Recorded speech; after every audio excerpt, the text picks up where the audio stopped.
Well, welcome everyone back to another episode of Crypto Convos.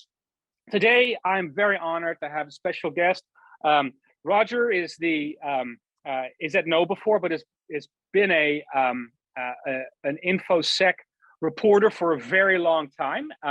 Most specifically, and the reason I know Roger is the book on the crypto apocalypse, which is actually, interestingly, it is one of the few sort of seminal works on, like, if you really need to know something about quantum and how quantum breaks cryptography, it's like the one book to read, because it doesn't start out with a million formulas and trying to understand how photon interference works and things like that. So it's actually funny, because the first time Roger had seen you speak was on the subject of quantum breaking crypto, and you hadn't yet written the book at that point, and you were saying, like, there's no good book on this subject, so you went ahead and you did that. So thank you for that, and welcome to Crypto Convos.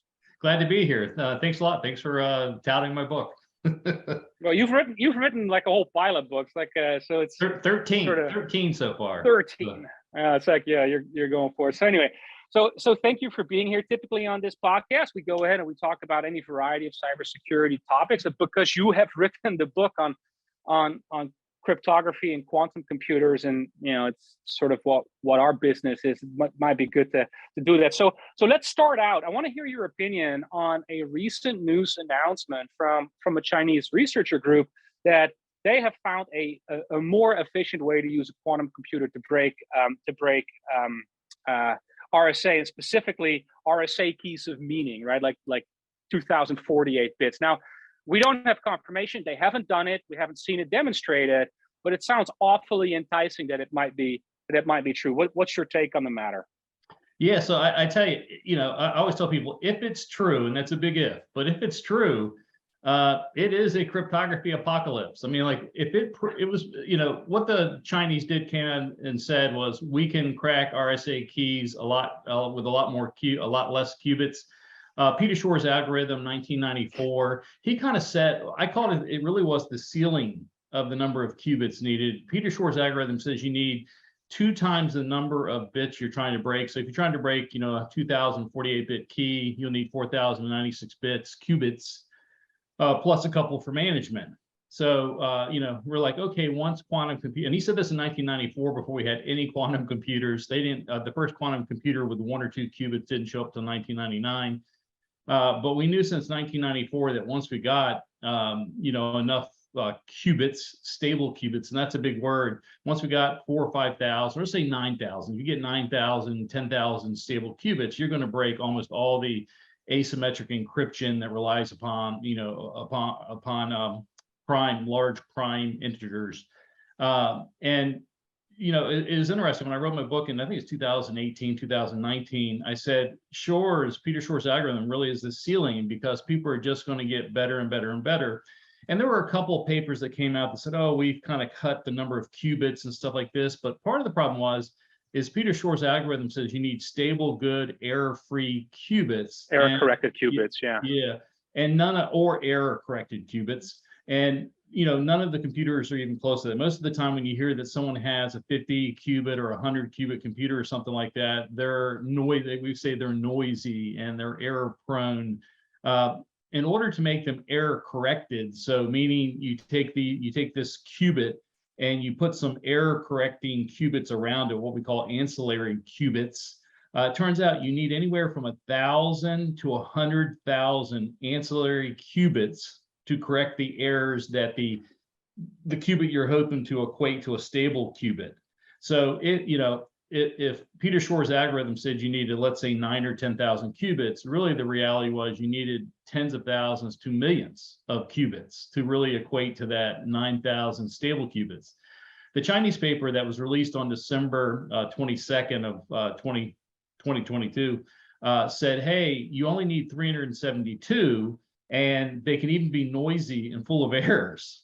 I mean, so this took the calculation from potentially millions, hundreds of thousands to millions, which nobody thinks we're going to get to anytime soon, to, oh my goodness, because you have IBM this year announcing that they're going to have 1,000 qubit computer this year. And let me say, at least a handful of companies have now also announced that they plan to have many hundreds to 1,000 qubits. I have some friends that are working on projects for companies you've not heard of. I mean, well, I'm sorry, you've heard of the companies, you don't know they're working on quantum projects, but they're claiming that they're going to have 100,000 qubits this year, which is pretty startling, but still really wasn't enough to kind of threaten the Peter Shor's prediction. So the Chinese paper came out and said, oh, we can do it with 372. This was huge. I mean, so huge, so startling. When the news first came out, and I'm on quantum forums talking about this, it didn't seem like the rest of my, and let me say, I'm the least knowledgeable quantum person in almost every quantum forum because I don't have a PhD in quantum physics or any of that. But they didn't seem to get it. And I finally blurted out, I was like, if this paper's right, that means the quantum break's happening this year if it hasn't already, which before this announcement, I gave it like a 15% chance that some government already discovered that. And so, and everyone was like, literally, everyone was like, yeah, oh my goodness, you're right. So it's so startling. Most of the quantum physicists didn't really understand the import of it. And let me say, a lot of quantum scientists have said, no, this paper's wrong. It's based upon this flawed theory that got discredited last year. This one guy came up and said, hey, I can break these RSA algorithms using classical computers. You don't even need quantum computers. So he put his paper out there. It turned out it had a huge logical flaw in it. So the paper had to be retracted. He's discredited. What the Chinese team said was, hey, we looked at the paper, and where the flaw was, we figured out that part could be done by small, noisy quantum computers. So on one side, you have a lot of people going, listen, it's based upon this flawed theory, and that guy's theory seemed to work till you tried to scale it up to a certain number of bits. The Chinese team said, we fixed the problem. So yes, we understand it was based upon this theory that failed when we scaled it up to 2048 bits or whatever, but we fixed that problem. They don't have a multi-hundred quantum computer with what's called the circuit depth to test it, but they did have a 10 quantum bit qubit computer and broke it broke something, which meant they think that in its running that it appears to be valid, but it's yet to be tested. But let me say this, there's a chance this year that we'll be able to prove whether or not the Chinese team was right or wrong, because we're going to have hundreds to thousands of qubit computers. I don't know about the circuit depth yet. I'm kind of still trying to research what a big limiter that is. Is the circuit depth more of a limiter, or since the qubit isn't going to be? But let me say this. I have had a lot of friends that go, the paper seems sound. But I haven't met with anybody that said, I understand that paper completely. I looked it over and the paper is perfect. I have had friends going, it looks complete, it looks detailed, it looks as if what they're saying is true, but I'm not sure. But just recently, apparently on Slashdot, Peter Shor announced that he thinks the paper is valid. So I don't know if he's the ultimate authority on what the Chinese are claiming, but certainly I think he has a pretty strong vested interest. He is one of the most brilliant quantum scientists we have, and he thinks it's valid. So I don't want to come. It's funny, when I first wrote the article and was announcing this, I was full of enthusiasm. Oh my God, the quantum break's here, And then I'm talking to all these quantum scientists that are like, no, it's probably not. I'm relaxing. This morning, there's a whole bunch of people going, oh my God, it could be right. So that's the amazing thing. But and I'll say again, I think that we're going, I guess, depending on the circuit depth issue, we may be able to test it this year. And if it comes true, what's the world do? I mean, NIST said we had 10 years to prepare, maybe 10, 12 years to prepare. Oh no, it's happened this year. And let me say, I think a lot of the reasons why we don't have more quantum computers is people are really trying to make them, stable and not have the errors. I think if you announce we have a quantum break with this, the ability to solve these large prime integer equations, I think you're going to have a whole lot of people all of a sudden making tens of thousands of noisy qubits. It's like, oh, turns out the skill goes up like right from there is what you're saying. Yeah, and then and probably the wildest part about the Chinese paper is, like, as bad as that is, also the way that it solves the problem, it also it defeats lattice-based problems. Yes. The post-quantum, the quantum resistant ciphers that NIST a couple of months ago told us all are going to be the new standards, they're all lattice-based. Yeah. So this not only breaks solves RSA keys, breaks RSA keys, but it then breaks the stuff NIST told us that we were supposed to go to in post-quantum. So like literally at this moment, no solution about what you're supposed to do besides physical isolation. So this is certainly, and let me say, altogether, this whole year, the last year of crypto, I'm a crypto hobbyist for 30 plus years. It's always very boring. The attacks are boring sounding. They're like, oh, we removed 13 bits, in the attack key space. We went from 128 protective bits to 112, and people, oh my God, that's very boring.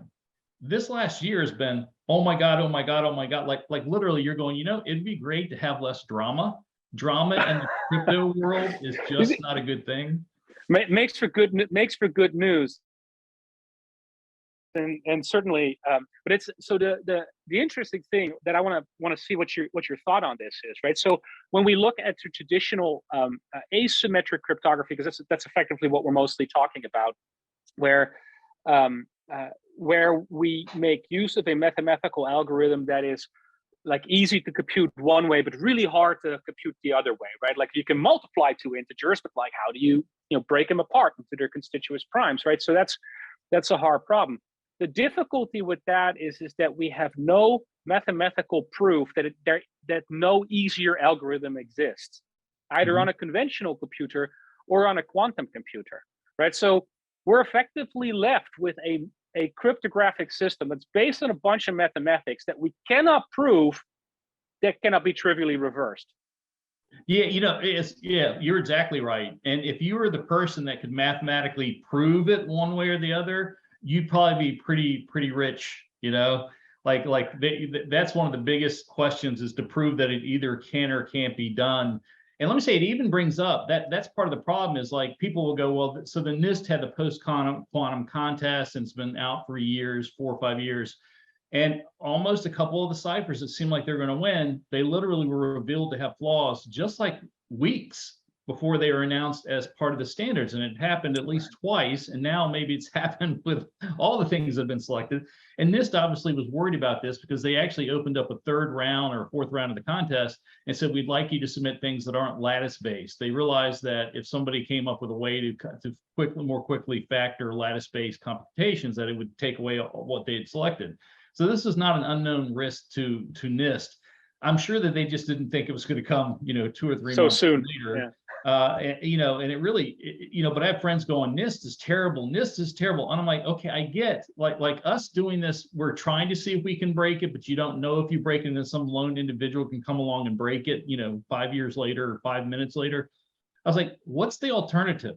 Like, I get that the NIST contest process is flawed, but what would you propose? Like, there's no other alternative to trying to figure out if a purportedly possibly unsolvable problem, is unsolvable or not, till someone finally gets the math and says it either can or can't be done. So yeah, and maybe this, Vince, I know I'm talking forever, but the other thing too is like, why did China, if they discovered a way to significantly lower the factoring computations needed to break these keys, my biggest thing is, why did they announce it publicly in a white paper? Like, this is the one thing that would match Hollywood. In Hollywood, if you've got the crypto guy that can break all crypto, that guy is either shot immediately, or he's kidnapped in a helicopter and taken to some black box Navy base. And he, the whole movie never comes out. That's right. Either trying to kill this guy or keep this guy alive. China finds this, what arguably, if it's proven true, would be one of the most important computational discoveries ever. And they announced it publicly. Any other country, including my country, this would be the most sought, this would be a top secret that they wouldn't release for 40 years. But China, they wrote it up in a white paper. You're like, well, what? I mean, at every point, it's kind of crazy. Well, maybe it's a diversionary tactic. Maybe they have the algorithm and they put this paper out with a significant flaw to lead us all astray. Yeah. And let me say this, that, it's got, I forget, I didn't count, but let's say a dozen Chinese quantum physicists coming from their best universities. In China, quantum is a really big national pride thing. Like in America, if you go to the average citizen and say quantum, they wouldn't know what you're talking about. They'd probably think, are you talking about the Quantum Leap TV show or something like that?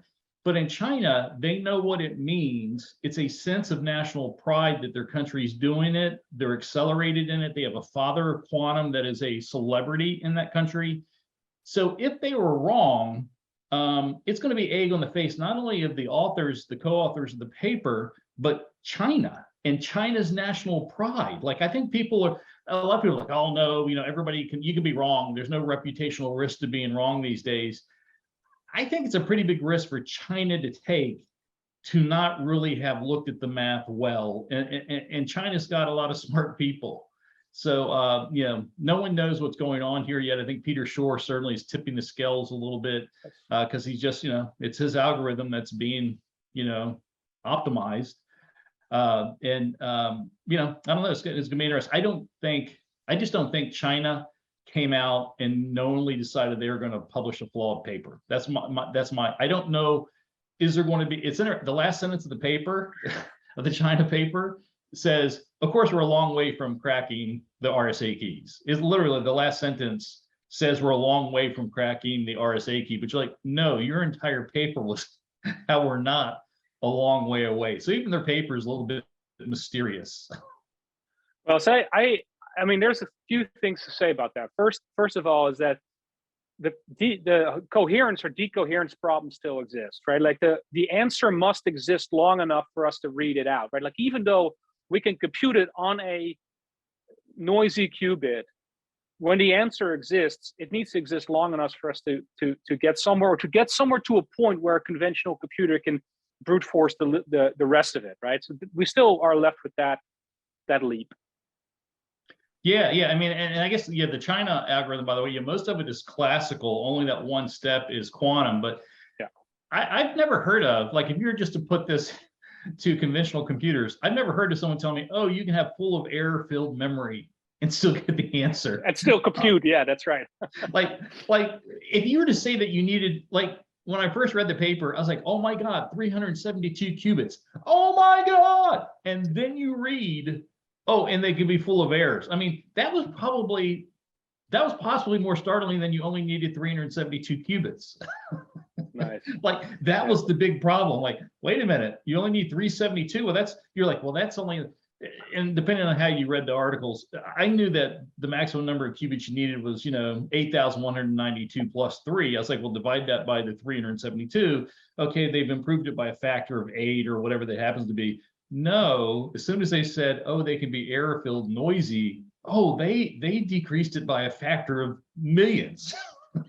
Yeah, it is amazing. And I think, like, this gets to the point. Let's talk about this for a little bit, because you've been reporting on cybersecurity for a long time. It's nice for the defenders if it's all is quiet. I write a newsletter every week on topics in cybersecurity that are sort of pertinent, and I have not in 8 years of writing that ever had a week where I didn't have a topic to write about. But here we're specifically right. So cybersecurity is always hot, but specifically here we're talking about cryptography. We've seen a ton, and I'm making a prediction, right? Like, we saw Cyc being broken, we saw Rainbow being broken, right? And they get updated, and then now we have a real threat to lattice-based technologies. There's other threats that are happening as well. When I'm an enterprise, when I'm a CISO and I need to defend from that, right? How do I do this? Because, like, there's this churn, right? This churn also in the NIST algorithms. It's like, I can't manage through that. What do you think? Yeah. Well, I mean, the real answer is, and this is the answer regardless of anything else, is crypto agility. That whatever products you go with, they have to have the ability that the cipher that is used with it is easy to upgrade. And it's unfortunate. Most software and hardware, if you have to upgrade the cryptography behind it or even the key size, sometimes it means a complete replacement or a major firmware update or blah blah blah blah. I worked at Microsoft for 11 years, and I've been a Microsoft Windows guy for decades. I do like that they kind of separated the whatever mechanism you were using the product from the cryptography. They call it CSP or KSP, but literally you could upgrade your cryptography by just doing this small update, and then all of a sudden the new cryptography elements appeared. Well, that's what we need everybody to do. You need to, when you're buying any product that has encryption in it, you need to ask the vendor, is it crypto agile? Just meaning that, hey, if all of a sudden this new thing is now considered you're not supposed to use it, how hard is it to update? So that's what I'd say. That's the answer to that is, and it's to every vendor, every product. And if your vendor isn't crypto agile, I would say that if you go to most vendors and go, are you crypto agile? They're going to go, huh? So you educate them about what crypto agility is, and then you tell them why it's important to you and your company, so you don't have to replace the product and that sort of stuff. So that's the big lesson, because NIST said use this. They were getting ready to say use Site or use Rain. Everybody's favorite. Like I was a big Site fan. So I had small key sizes, and it was just I'm not a math guru, but it was really loved the idea of the isogenic curves and how they correlated to each other. But then you're like, okay, can't use that. Now we can't use it. Maybe they're getting rid of the new stuff. If you're not crypto agile, I think as a vendor, if your product doesn't become crypto agile, that your product will pretty soon, you won't be able to sell it, in half a decade. Yeah, I know. I think you're preaching to the choir. Also, the listening audience of this podcast. Let me take this one step further and see if I can provoke you a little bit here. What if I said crypto agility is necessary, but it's not sufficient? And the reason I say it's not sufficient is it's like this, right? We just saw a paper. That paper, might very well put a whole bunch of algorithms to bed. Could defeat them easily. We've seen some of these newer NIST-approved algorithms being, defeated or broken or significantly weakened, requiring updates. These are the publicly announced ones, right? And we right. And the truth of the matter is, if you made the joke earlier, I'll pick up on it. If I knew today how to mathematically defeat RSA, I don't think I'd write a paper. I don't think I'd do it for the fame. I'd do it for the money that you're talking about. And that means there's someone out there that can defeat RSA and nobody knows. So what I'm saying is, if I want to prepare myself for that eventuality, that a guy like me, or that the next algorithm is broken and I don't know about it, right? As a enterprise, just being agile isn't sufficient. Okay. Yeah. Right. And so what I would almost say is that we need to start thinking about our cryptography in terms of not just cryptographic agility, but the management of it, and a way to create redundancies in it. What do you think of that? Yeah, no, you're absolutely right. Like your solution is what I kind of term the hybrid solution. I think there is a lot of strength in having multiple protections and different types of protection. For sure, because you really don't know which way it's going to go. And if you have a product that can make you secure, even if they break post-quantum stuff, that, you're ahead of the game. No, so you're exactly right. Like we're in this weird area where we don't know where it's going to go and what it's going to be. And if you can, I think the best solutions are these hybrid solutions out there. And there's, a couple different types, but I think a hybrid solution like what y'all have is certainly that's on the better end of how you can best protect yourself, right? Because you're literally saying, I love what you said. It's not enough to rely upon post-quantum protections. We're going to give you 2 or 3 different types of protections, and that way, if one is broken, the other protects you. Yeah, that's that certainly is a really strong recommendation. And it's even like right now, if you don't have anything, your solution, your best solution is like physical isolation. Like all of a sudden, don't transmit your data on the network, or you go to a really good hybrid solution. I think is really your safest bet. Like keep it isolated, and if you're going to move it around, then I think you need something that gives you multiple layers of protection.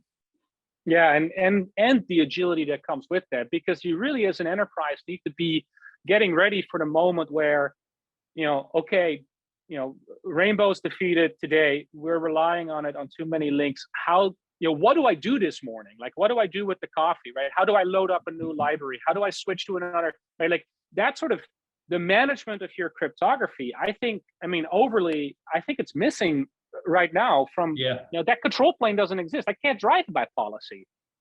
Yeah, all the most mature experts say what you just said, Vince, which is key management. Like anytime you get around any old crypto guy, they're all talking about key management, because they're like, it really ultimately comes to the success of your project is around the key management, or just the management of the platform. Like everybody can give you crypto, but how do you manage that at scale? That really is. No, I'm taking it a step further. So it's not just key management; it's also algorithm management. I need to be able to say, replace this algorithm. In fact, I want to use RSA and I want to use, Crystal Skyber right on top. I'm dual encrypting. I'm using two, because like Roger, like one thing, and I'll tell you this story.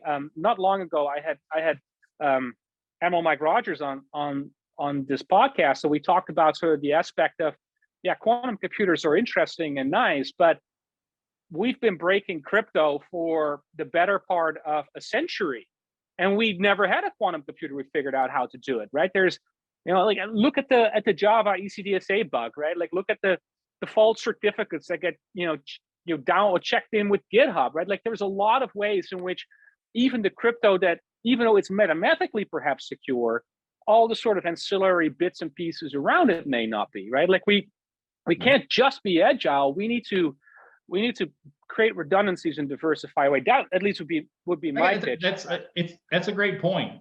That's a great point. Crypto agility is a lot more than just key management. It's algorithm management. It's management of the platform. It's being able, you're right on target. That sounds like an article you should write if you haven't already. I'm pitching you here a good story. So let's see if I can get into something more controversial with you, because just getting you to agree is an honor, but not as interesting for our audience. So let me say this, right? So we see a lot of turnover here in these algorithms. Quantum computers may or may not exist. Algorithms may or may happen. We don't know. Me as a chief information security officer, I need to think about not how am I perfectly secure, because perfect security, Roger, I always say perfect security doesn't exist. It's like light speed, right?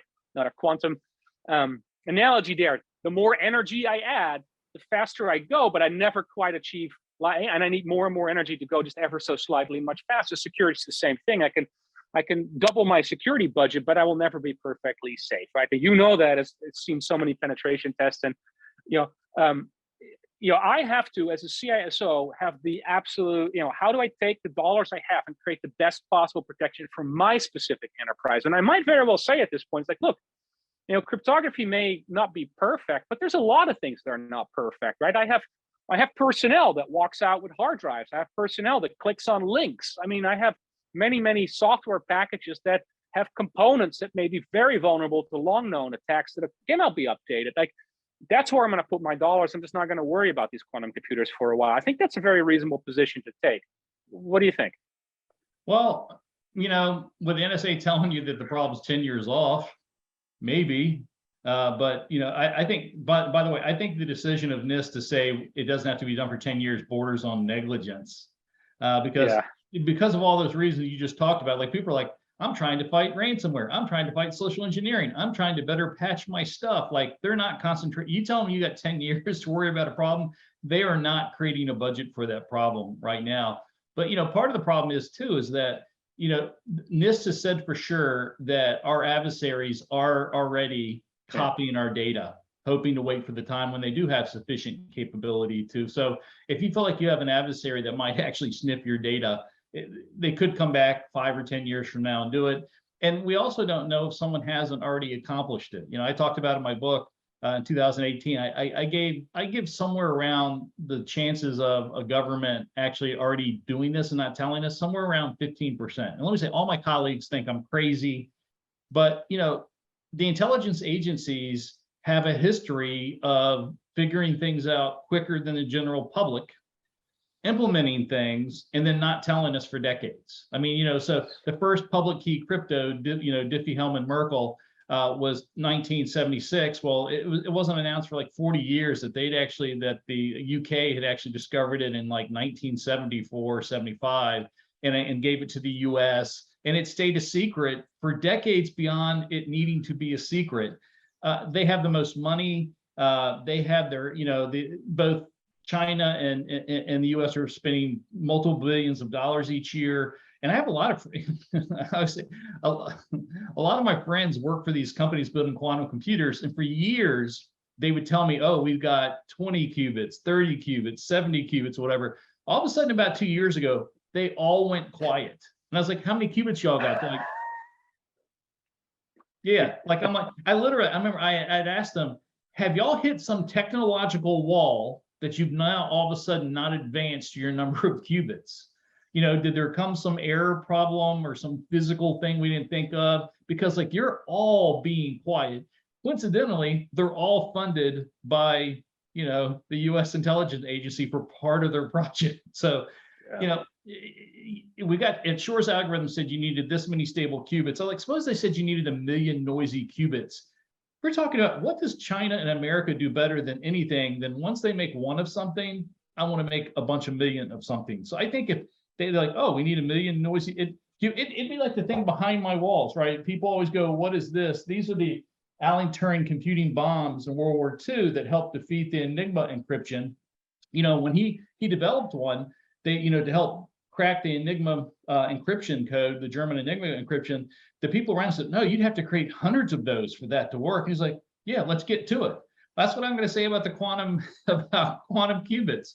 Oh, I either have to make 372 of them or I have to make 1 million of them.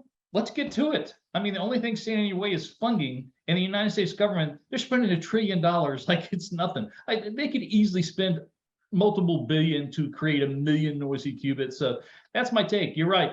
And that, it could be that it's already compromised and, it could be both sides are reading everybody's secrets. We have no idea. Well, the one thing I will sort of say to that, right, is that a lot of problems in cybersecurity are fundamentally really, really hard to fix. Like the how do you teach an employee that file really shouldn't be open, and it's the business that you guys are in, right? And it is really, really hard, right? Like, I've spent a lot of time in product organizations, right? Can we at least build this product in such a way that if the library we rely on can be upgraded if it's found to be hackable, right? That software engineering practice is absolutely missing in almost any software engineering organization. It's all that stuff is hard. When it comes to being crypto agile and crypto diversified and management, right? Crypto policy management, these things are not hard problems to solve. We know how to do them, but we're really not doing it very much, are we? No. You bring up, it is amazingly not that hard, but the companies like yours that are doing it, you're standing above the pack because you've been thoughtful about it. I mean, so many people aren't doing that. Yeah. I mean, that's a great, it's like social engineering, teaching someone not to click on a link. It doesn't seem that hard. Hey, don't click on links that you're not expecting. But it happens every day. It's easy to say it. Apparently hard to do it.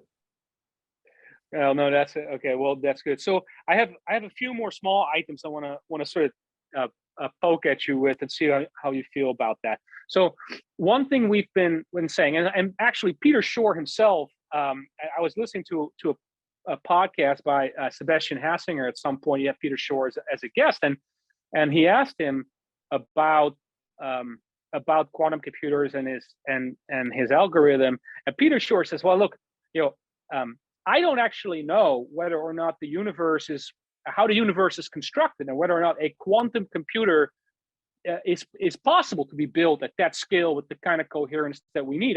I don't know enough about the universe. I only know the representations of the universe that I have today embodied in these physics equations that just describe what we see, not actually how it is. But then he said, one thing I do know is that there is probably a much faster mode of computation than the conventional binary computer that we have. So the truth lies somewhere in the middle, right? And I found that a really powerful statement. And I think we've seen this embodied in a few things that have been happening, right? We've seen quantum algorithms be brought forward that can solve a problem more effectively, like also in quantum annealing and conventional gate-based or gate-based quantum computers. And then people look at the algorithm and they start to think about it differently. So, well, this is an interesting way how you're solving this problem because it's a stochastic way of solving the problem. I take all possible answers, then I run an algorithm for a while, and then the peaks show me where the right answers roughly are or exactly are. And I might be able to write an algorithm just like it on a conventional computer, right? So what we've seen is dequantification, if you will, of quantum algorithms to a conventional binary computer, and surprise, surprise, they run actually quite fast on that as well. Now, I know you're probably not a complete expert on Shor's algorithm, but one could conceivably see, even if the quantum computer is still far away, that an algorithm such as Shor's could be brought into the conventional binary domain. What do you think? Yeah, I mean, I don't know if all of it can be. I mean, certainly people are claiming it can be. And again, there's no math. There is no math and no guarantee that conventional computers can't do everything that a quantum computer can do the same speed or faster. It's, again, unproven. Although I tell you what, where it gets interesting, and you keep talking about, we keep talking about qubits. Quantum computers can very easily start doing 3 states, 4 states, 5 states. So like right now, the quantum computers we have are qubit, binary digit. They can easily go, like a photon, when they're looking, which direction it's going, you don't have to go right or left. You can go right, left, up or down. So imagine the computations and the different types of problems we can solve, because we can have 5 states and 30 states, all the possible states that are represented in the waveform. That really starts to boggle the mind to me. Like we're having these, we're solving these incredibly hard problems already with just a binary state. Imagine when someone's like, oh, let's open this up to be all the states in the waveform. I mean, it's like the picture behind you. It's just so many lines and so many things. I find that this is really interesting what you're bringing, because when I studied quantum computing in the study groups that I'm part of, at first it's like the realization, it's like, well, we really bring it down all the way to absolute zero because that's the base state, and then we represent the one by like the next up excited state. And it's like, yeah, hang on a second. There's excited states all the way to like room temperature. It's like, in theory, like the crazy thing, and I like what you're saying here, is what you're effectively saying is we take our conventional binary thinking and do our darndest to try to implement it in the quantum realm without even capitalizing on all the power that might yet be unlocked over there. That's a great point, Roger. That's like, I like that. Yeah, I always think of like Star Trek, what was that, like 12D chess or whatever? That I think we're just going to go through from the 1 board, and now they're getting like 3 boards, and pretty soon we're going to have 12 boards, and that's just going to open up solutions, that we can't even consider right now, because like you said, we haven't broken our binary thinking yet, but that's coming. That's coming. Yeah, I think so too. So, Roger, we've spent a good half hour together already right now. I think we probably should close up at this point. Do you have any closing thoughts or anything else you should want to share with the listeners? Yeah, I certainly think in the quantum realm that you should be doing a data protection inventory today. You need to start figuring out, where is my critical data? How long do I need to keep it? What is the effective encryption that's protecting it, both the algorithm and the key size? You need to start working on that today. I think most organizations are going to take a year to get it, big or small, because a lot of people don't even know where the critical data is. They don't know what's protected, and they don't know what the effective length is. So regardless of the Chinese paper, regardless of Shor's algorithm, all this stuff, do a data protection inventory, start keeping it. And when you're buying new products, put in your purchasing contracts, must be crypto agile, because that way at least you stop the bleeding today. Yeah, we're pushing on the industry to do it. No, Roger, I think the second thing I would add to that point, I completely agree. This is also not just the problem of the CISO, right? Because if we think about this, right, who's putting really in the most crypto is the guys that run infrastructure, the guys that do desktop, the guys that get VPN buyers, right? There is an enormous slew of people that work in information technology in the enterprise that are responsible for taking this position. So in any case, Roger Grimes, thank you so much for being here today. This was a true pleasure. I really enjoyed talking with you. I think we had a great conversation. For our viewers, listeners, thank you so much for being here. I'm looking forward to having you again on the next Crypto Convos. That's it.